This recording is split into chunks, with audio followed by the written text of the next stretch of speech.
Bienvenidos a todos los que nos están viendo por medio de la plataforma de YouTube el día de hoy.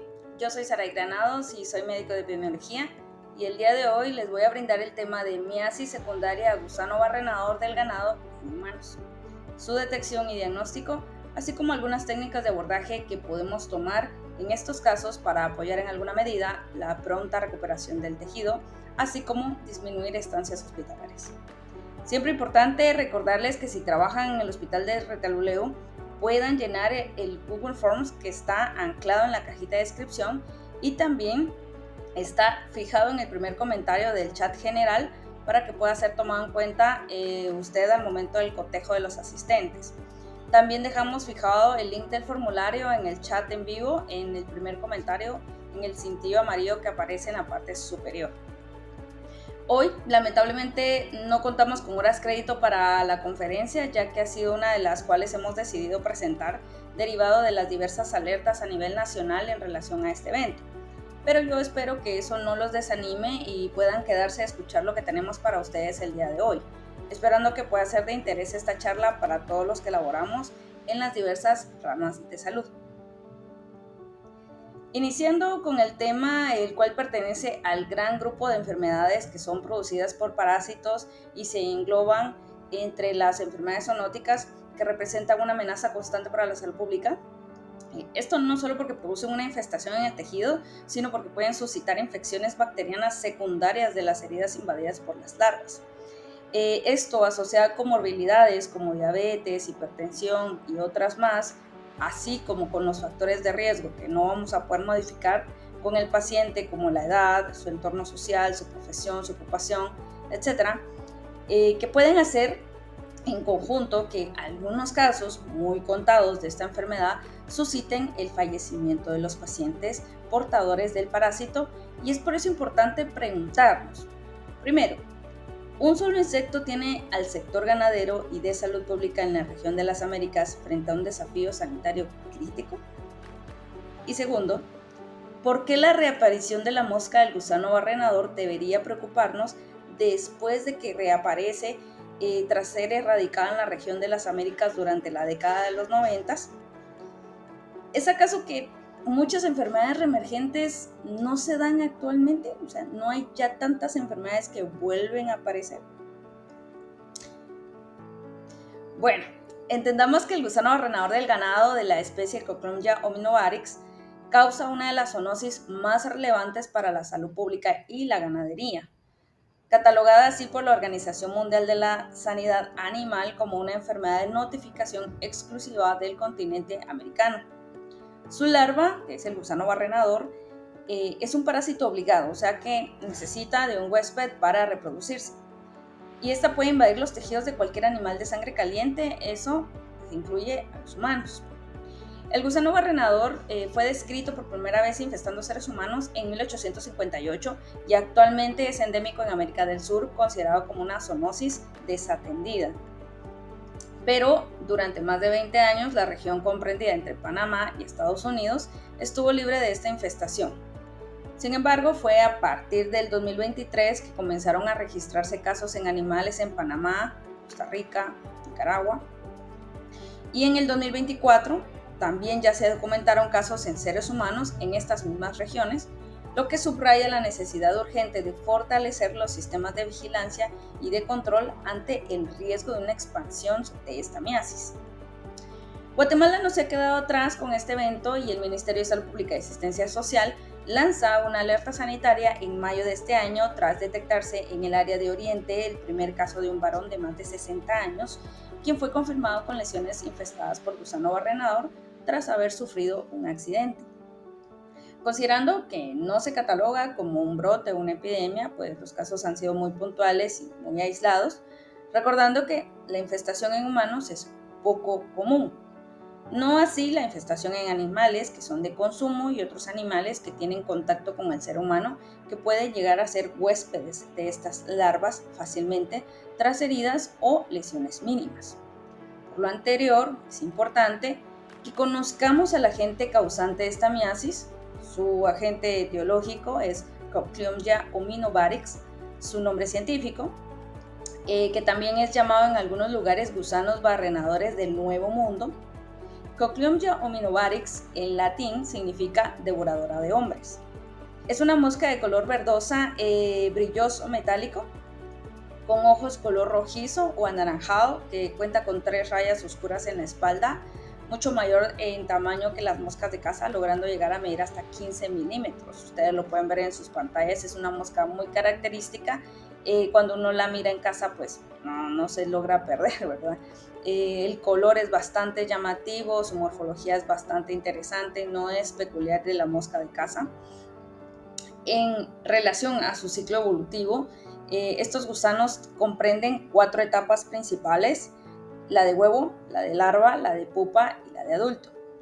Las moscas, que normalmente son las hembras, depositan sus huevos en heridas abiertas, las larvas eclosionan y se alimentan de tejido vivo. Luego van a caer al suelo para pupar y finalmente van a emerger como moscas adultas nuevamente. Las larvas son muy susceptibles a las temperaturas que son muy bajas o a largos periodos de temperaturas cerca de la congelación. Estos organismos son estacionales en algunas áreas y pueden propagarse a climas que son mucho más fríos durante el verano.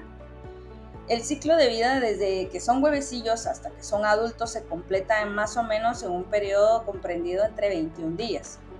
Las larvas tienen forma de tornillo y miden unos 12 milímetros de largo aproximadamente. Destruyen los tejidos donde se van a albergar y pueden quedar cubiertas por el exudado de la herida, atrayendo más moscas, que pueden ser tanto de la misma especie como de otras que depositen más huevos. Es importante hablarles de la morfología de la larva, pese a que no somos entomólogos, ¿verdad? Pero debemos conocer las características de este gusano, el cual tiene forma de tornillo, ya lo había mencionado, con líneas negras, que ustedes pueden observar en su pantalla, o unas líneas cafés a lo largo del cuerpo que forman anillos con espinas. Pueden ser de color blanco o color blanco cremoso, pudiendo llegar a medir hasta 12 milímetros, como ya lo había mencionado. Y pese a todas estas características mencionadas, hay una muy peculiar que pueden ver ustedes en sus pantallas, y se las voy a recalcar aquí con el puntero. Esta apéndice, esta boquilla, posee en su extremo 2 ganchos que utilizan para desgarrar los tejidos, estos 2 ganchitos que están acá. El nombre de barrenador deriva de todas estas características que mencionamos, ¿verdad? Los ganchillos que tienen a punta, estos anillos con púas, ¿verdad? Esta forma peculiar de tornillo que ustedes pueden observar acá. Acá podemos observar un video de una larva de gusano barrenador. Vean la típica morfología que les describí anteriormente y podemos ver una especie como de apéndices bien marcados en el área central. Recordemos que las moscas hembra pueden copular cuando tienen de 3 a 5 días de vida. Después pueden emerger las pupas y a los 6 días posteriores de la copulación pueden depositar sus huevecillos, que pueden llegar a ser entre 50 hasta 300 huevecillos en cada herida, incluso pues en mucosas, y es ahí donde tendríamos que empezar a hablar de los reservorios. El reservorio del gusano barrenador, pues en realidad son todos los animales de sangre caliente, pero esto también nos incluye a nosotros como seres humanos, y podemos ser infestados por las larvas de la mosca de este gusano barrenador. Dentro de las especies animales más afectadas se destacan los bovinos, los equinos, los ovinos, los caprinos, los porcinos, aves como gallinas, pavos, gansos, algunos felinos y caninos, así como una amplia variedad de especies animales que son silvestres. Ahorita pueden ver ustedes en sus pantallas.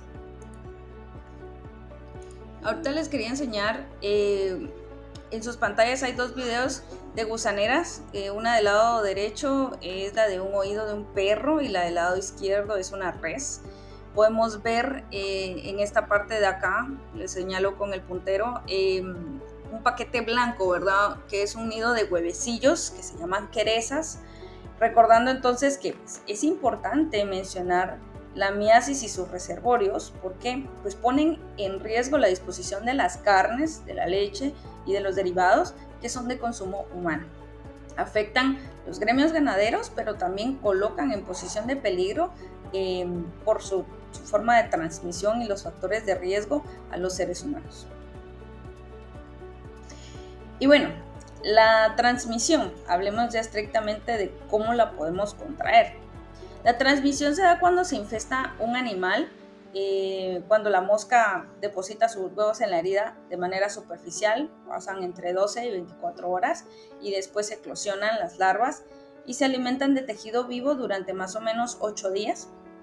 Una vez que se desarrollan, logran caer al suelo y se transforman en pupas que van a emerger entre unos 7 y 10 días después como moscas.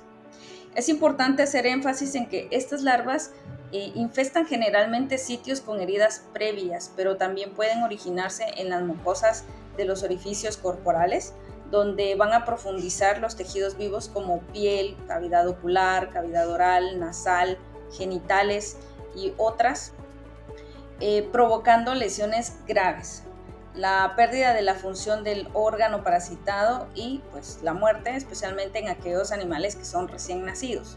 Si estas heridas no son tratadas, dan origen a nuevas reinfestaciones de esta misma mosca o de otras moscas, ¿verdad? Recordando que la susceptibilidad a esta zoonosis es universal, principalmente cuando tenemos mucosas expuestas o heridas expuestas. Y ahí entramos en cuáles serían los factores de riesgo. Los factores de riesgo en relación al gusano barrenador, que normalmente es endémico en las regiones tropicales y subtropicales de América, que podemos incluir ahí América del Sur, Cuba, Haití y la República Dominicana. Recientemente, pues habiendo casos en América Central porque se volvió a introducir esta patología en estos países. Y por eso tuvimos que volver a recordar y volver a hacer énfasis en los factores de riesgo que pueden llevarnos a contraer una miasis. ¿Y cuáles serían los factores de riesgo? Primero, quienes viven en áreas rurales, en regiones o países donde el gusano barrenador es endémico o donde se cría ganado o donde se está reemergiendo la patología. Las personas que con frecuencia trabajan con ganado o cerca del mismo también es un factor de riesgo bastante alto. Un tercero sería toda persona con lesiones o heridas abiertas, incluso de una operación reciente. En las áreas hospitalarias también estamos susceptibles a que pueda haber una miasis intrahospitalaria. Aquellas poblaciones vulnerables en donde se incluyen las personas inmunodeprimidas, quienes están en los extremos de la vida y aquellas personas que tienen algún grado de desnutrición también son bastante susceptibles. Poblaciones vulnerables en relación social, quienes no tienen un refugio, un hogar y se encuentran en situación de calle. Aquellos también que sufren de vicios como el alcoholismo y esto puede generarle que se lastime o que se quede tirado en la calle sin atención a las heridas o las lesiones que puede haberse generado. Y aquellas personas con condiciones higiénicas deficientes también pueden estar propensas a tener una miasis secundaria a gusano barrenador. Y ya entrando a lo que todos, yo creo que les interesa en mayor medida, tenemos las manifestaciones clínicas.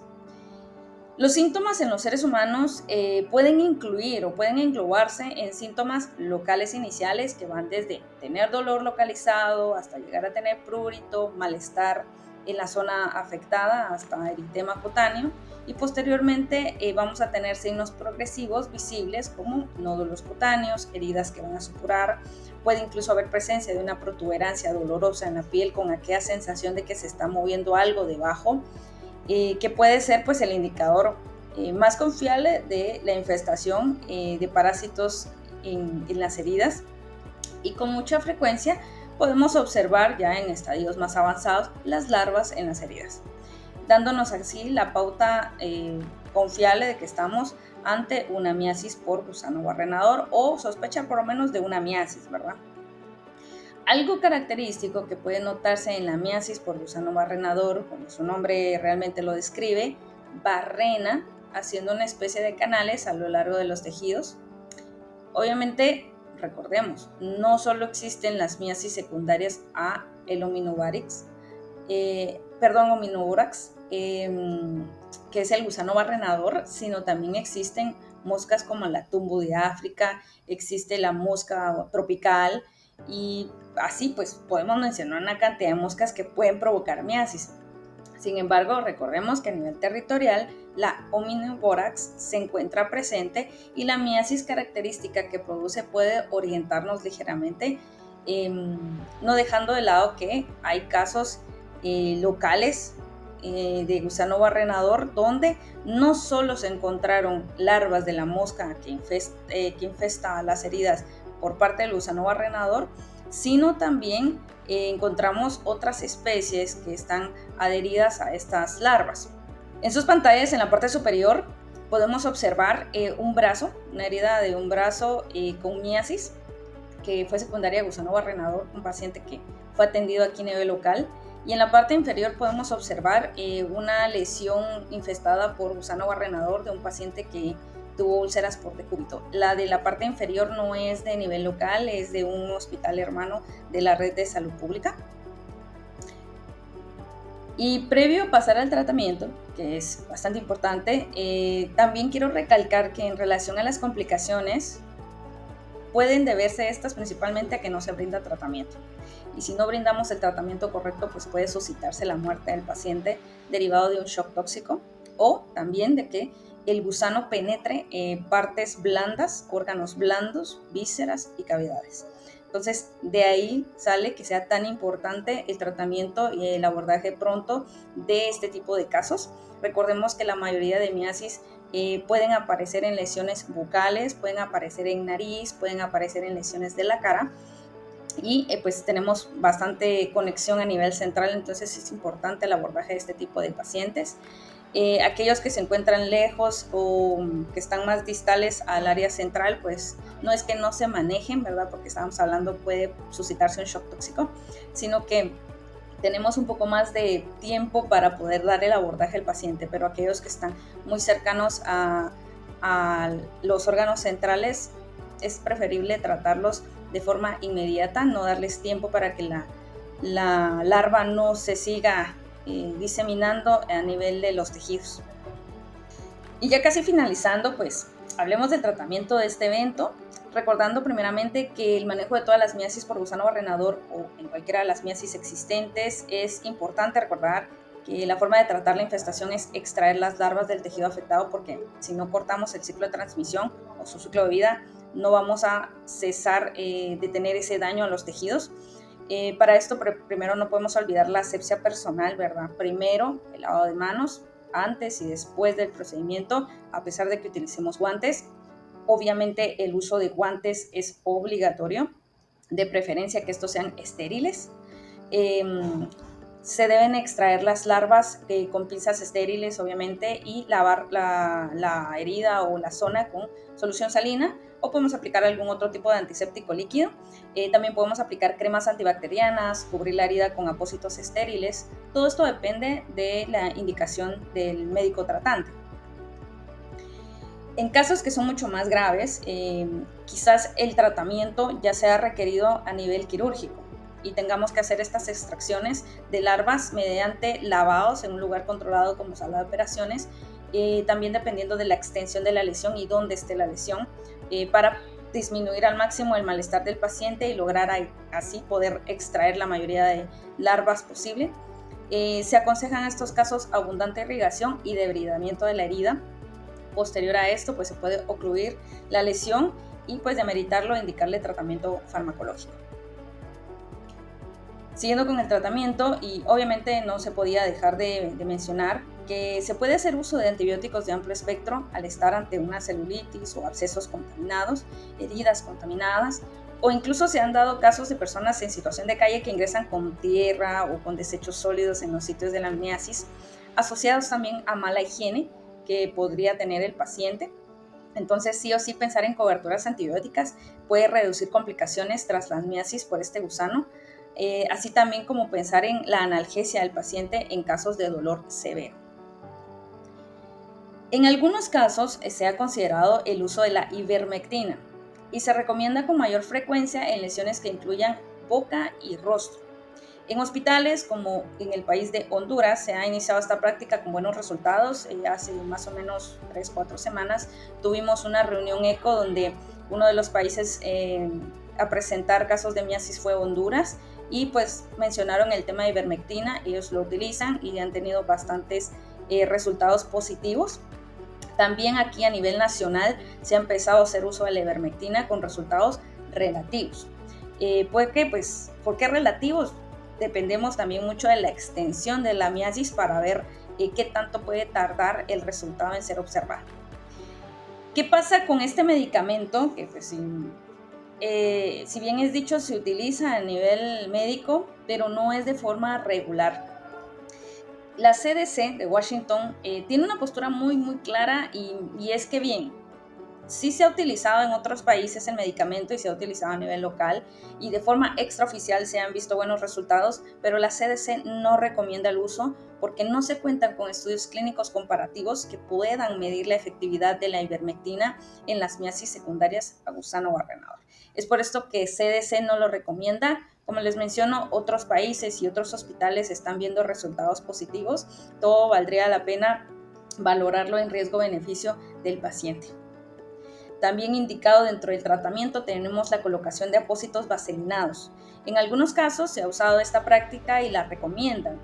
Sin embargo, no es de uso extendido cuando la herida no se encuentra limpia. Cuando la herida está totalmente infectada, es mejor no utilizarla, pero algunos también la utilizan de primera mano, de forma única, para tapar la herida y al momento de generar que ya no ingrese oxígeno, obligar a las larvas a salir. ¿Puede ser viable? Sí puede ser viable. Sin embargo, repito que no se recomienda en gran medida en heridas que estén infectadas, ¿verdad? Si se va a utilizar de forma única, pues como les menciono, puede funcionar para sacar la mayoría de larvas, pero no se recomienda por el tema untuoso, oleoso que tiene la vaselina.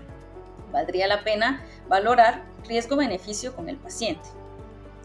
Y por último, tenemos apósitos húmedos con clorhexidina, que es bien conocido como un bactericida y un antiséptico. Pueden dejarse curaciones de húmedas a secas para favorecer el crecimiento bacteriano mediante este antiséptico. Acá les dejo un breve resumen con el abordaje desde su manejo inicial hasta procedimientos que se podrían considerar avanzados en relación al tratamiento de la miasis por gusano barrenador.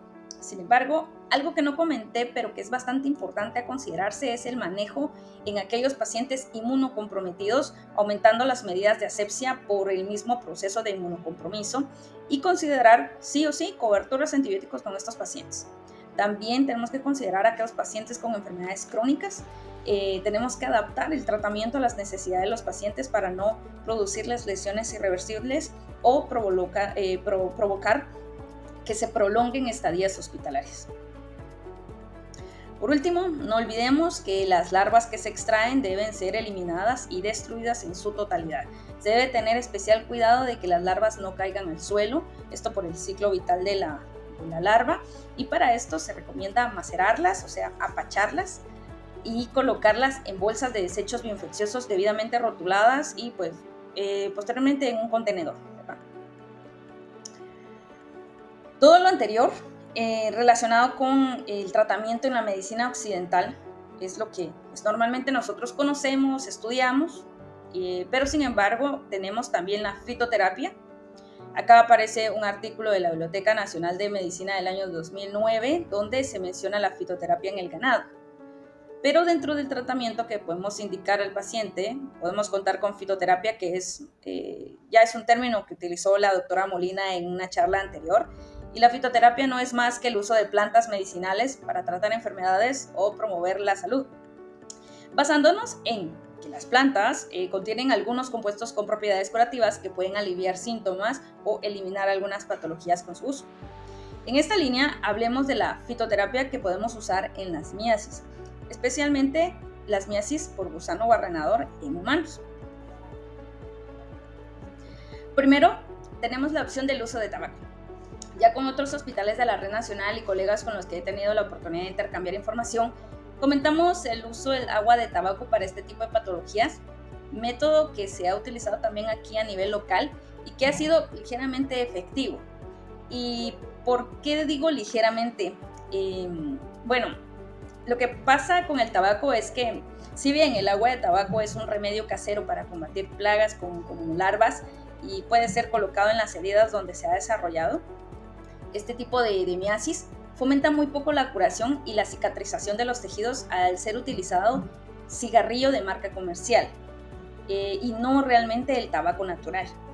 Entonces son funcionales ligeramente por todos los químicos diversos que contienen, ¿verdad? No vamos a ahondar en la cantidad de químicos que tienen los cigarros comerciales, pero es por esta razón que no son tan beneficiosos a nivel de heridas y a nivel de colocación del tabaco directamente en las heridas con miasis. Pero pues es funcional el agua de tabaco y nos puede ayudar a forzar que las larvas puedan ser extraídas más fácilmente, al esta salirse al exterior de las heridas por ese fuerte aroma que tiene el tabaco en general. Como segunda fitoterapia tenemos la albahaca, que es otra medida natural que es eficaz, que pues está comprobada. Hablando estrictamente de la albahaca morada, pero también existen otras subvariedades de albahaca que pueden ser de utilidad. Esta planta repele plagas, incluyendo este tipo de larvas, debido a este fuerte olor que tiene, y ha sido usado tradicionalmente para ayudar a extraer larvas de heridas en humanos y en animales en las comunidades. En el caso de la extracción de las larvas se puede utilizar agua de albahaca o se puede triturar la albahaca y colocarlo entre apósitos para que puedan ser colocadas sobre las heridas sin tener ese riesgo de que en alguna parte de la herida o de la zona de tejido queden hojitas y se produzca a futuro alguna lesión por objeto extraño, y que no se quede ninguna cosita introducida dentro de las heridas, porque acuérdense de que las lesiones por gusano barrenador tienden a hacer canaletas o túneles y se podría quedar incrustado alguna de las hojitas. Entonces es recomendable dejarlo entre apósitos.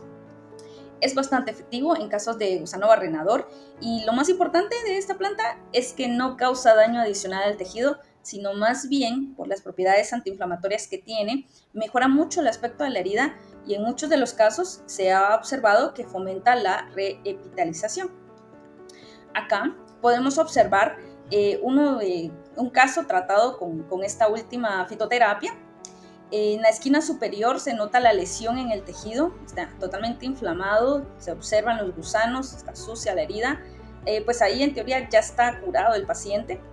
Ese fue uno de sus días intrahospitalario. Y en la fotografía de la parte inferior ya observamos una herida totalmente diferente, ¿verdad? Tenemos un color rosa sandía o rojo sandía, poca fibrina, totalmente desinflamado el miembro, el paciente ya no se está quejando de dolor, los gusanos fueron extraídos en su totalidad. Esto también asociándolo a tratamiento antibiótico, asociándolo a curaciones diarias. En este caso también se utilizó la clorexidina para dejar curaciones de húmedas a secas, y se observa un cambio totalmente abismal en relación a cómo se presenta la herida de la miasis a su ingreso, y pues es unos días posterior a esa fecha de ingreso.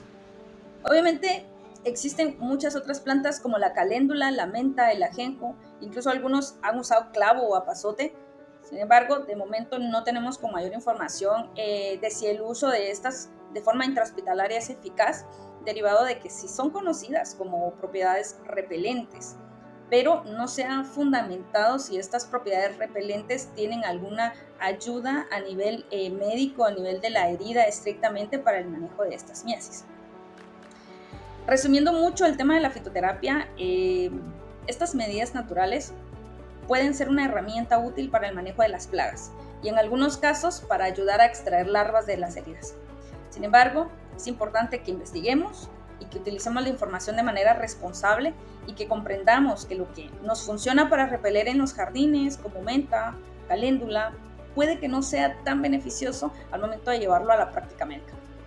Con esto no quiero yo decir que el uso de las plantas medicinales no sea efectivo.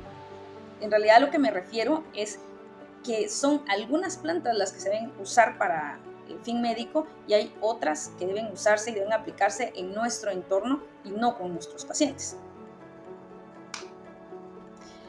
Y ahora que ya vimos el tratamiento, la sintomatología, no podríamos dejar de lado el diagnóstico entomológico. Y el diagnóstico entomológico lo necesitamos para comprobar la miasis por gusano barrenador del ganado en humanos. Para esto hay que tener una preparación previa utilizando el equipo de protección personal necesario. Se realiza asepsia, antisepsia, según la condición del paciente. Como segundo paso, la extracción que debe darse usando pinzas de disección estériles. Debemos extraer entre 10 y 13 larvas más o menos. Esto para el uso del Laboratorio Nacional de Salud y a nivel local en los laboratorios de entomología que tenemos en la DDDRIS. Maga creo que también está haciendo estudios entomológicos, entonces la extracción de estos especímenes es estrictamente para que puedan ser evaluados. Si hubieran menos de 13 larvas, pues también se pueden tomar las que se encuentren, ¿verdad? Pero ustedes ya vieron en las imágenes anteriores, podemos llegar a tener de entre 50 y 300 larvas en una sola herida, ¿verdad? Entonces va a ser raro que encontremos menos de 13, pero si no encontramos 13 larvas, pues lograr recabar las que estén, siempre que estén completas y que estén en buenas condiciones, van a ser especímenes que se puedan evaluar. Siempre tenemos que asegurarnos a la hora de tomar las muestras de las áreas o de las heridas, que si tenemos áreas profundas, tenemos que captar larvas de esas áreas más profundas de la herida y también de las heridas que son visibles a nivel superficial. ¿Por qué? Porque por el ciclo de vida de la mosca, pues podemos tener larvas en diferentes estadios. También es importante que si en algún momento ustedes encuentran alguna quereza en una herida, que la quereza es como la que vimos en el video anterior, en la imagen de la res con la miasis, ese paquetito blanco que son una masita de huevecillos, también hay que desprenderlos cuidadosamente con un bisturí y recolectarla así, a modo de complemento para la muestra, ¿verdad? Para poder conservar estos especímenes debemos colocar las muestras o las larvas en frascos que sean estériles, con 3/4 de alcohol al 70% a temperatura ambiente, etiquetando correctamente la muestra para evitar confusiones al momento del envío, hablando directamente de la Red Nacional de Salud, donde contamos con laboratorio a nivel hospitalario y con el apoyo de DDTRIS, que envía muestras al Laboratorio Nacional de Salud para ser identificado.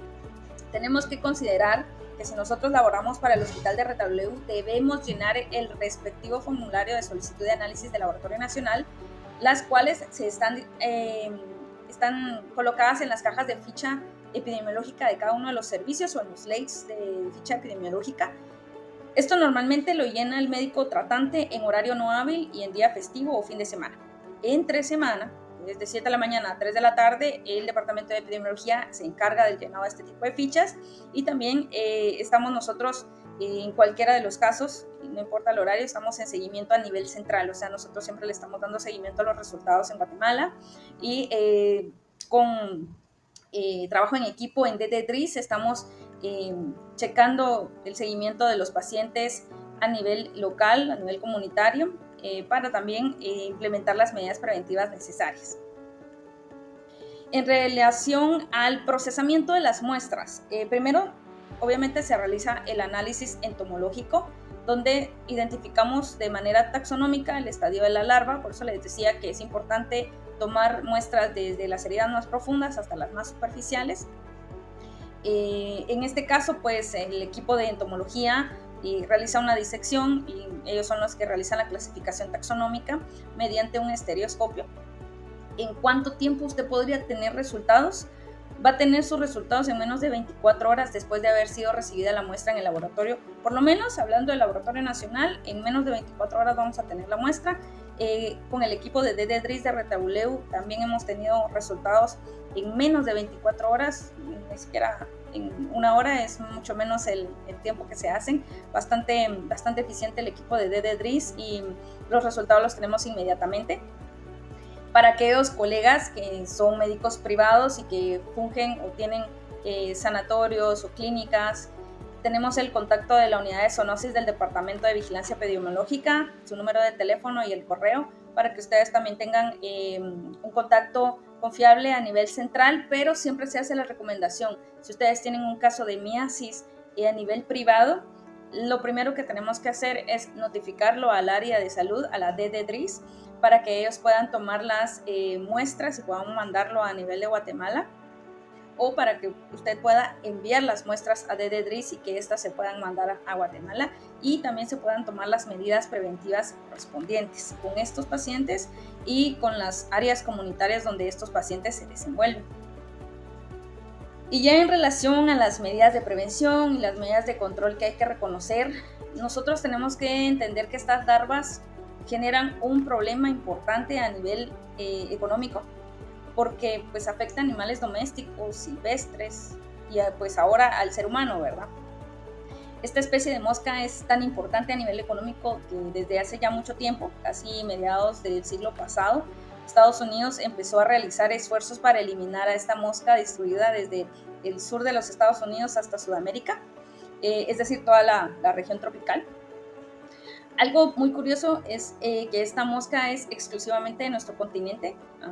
Así como lo decía antes, pues ya desde hace varias décadas se venían haciendo esfuerzos para eliminar esta mosca mediante un sistema de liberación de machos estériles que pues tuvo gran éxito.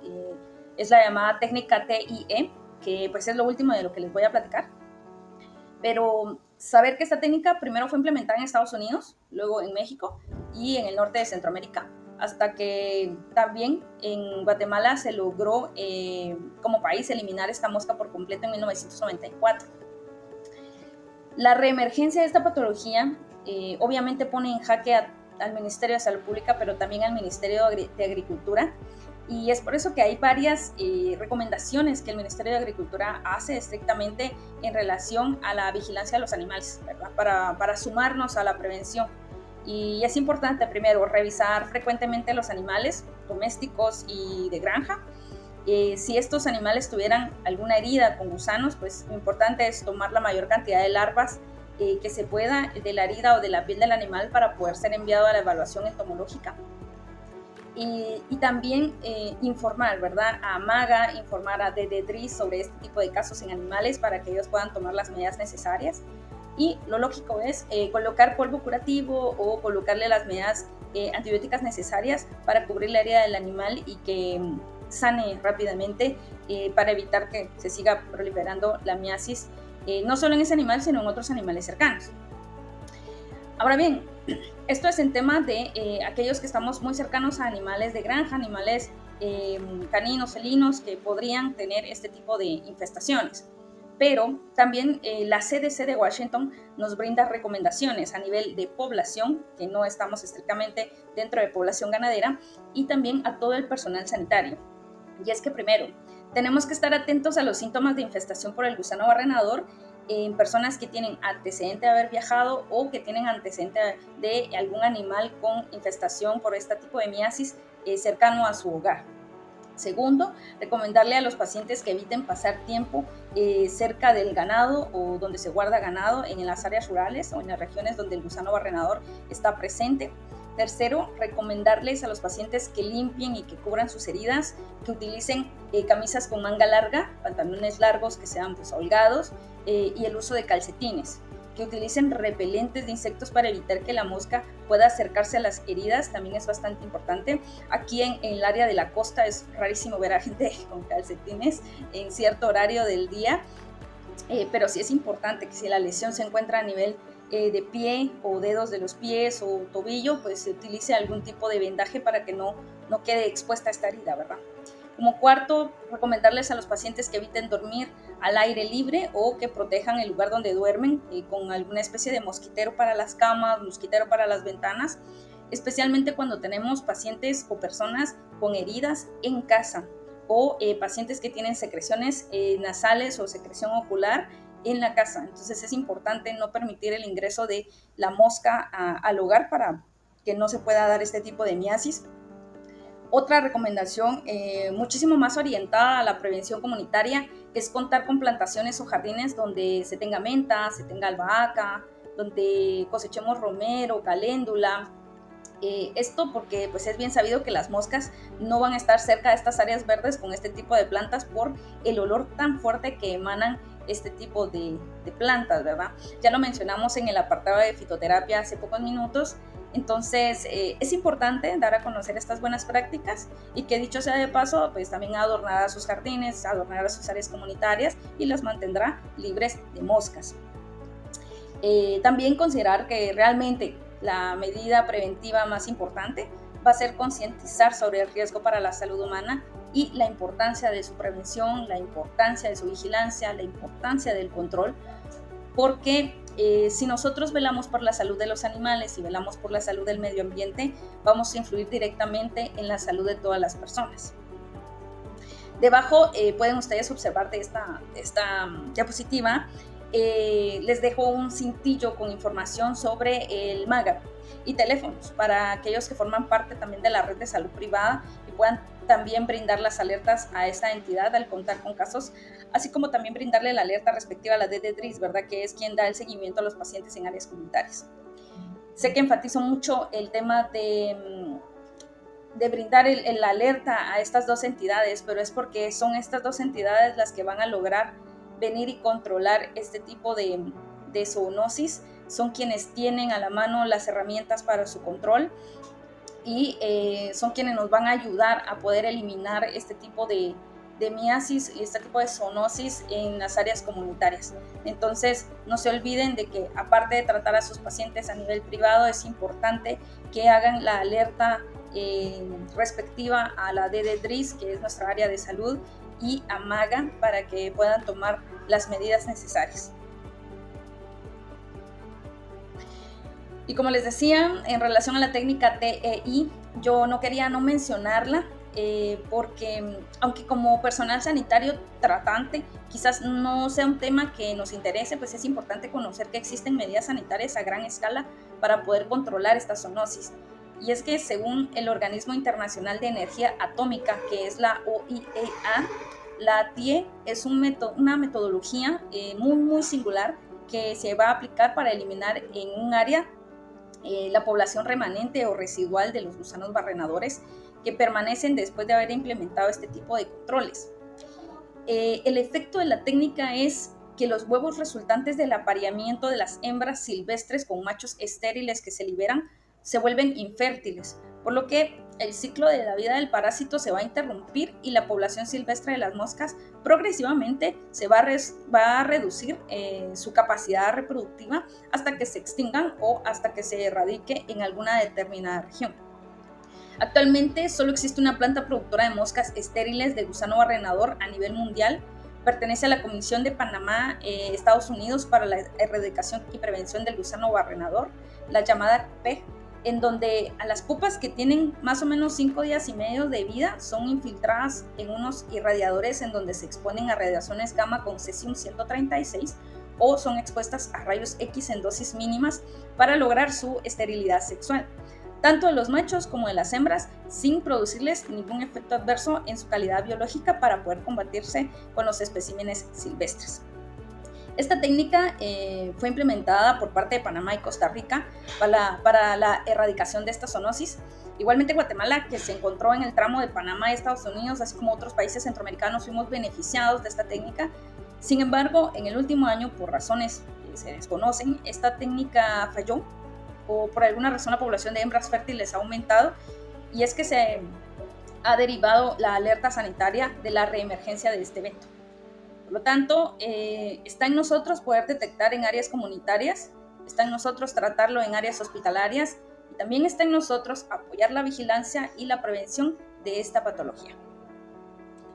Con lo anterior, llegamos al final de la conferencia, esperando que haya sido de su agrado y de su interés. Les dejo las referencias usadas para esta charla y también les recuerdo que pueden dejar sus preguntas por medio de sus comentarios y se estarán contestando ahí mismo en el chat, ya que por la logística de la conferencia no podemos brindar las respuestas de forma frontal a la cámara, pero siempre podemos responder dudas en el chat. He decidido ya para estas últimas conferencias del año colocar esta frase que dice: la información salva vidas, pero las decisiones detrás de esa información son las que nos transforman. Y es cierto, porque somos dueños de nuestras acciones y de nuestras decisiones basados en el conocimiento. Yo soy Saraí Granados y espero verlos en una próxima conferencia con otro tema interesante.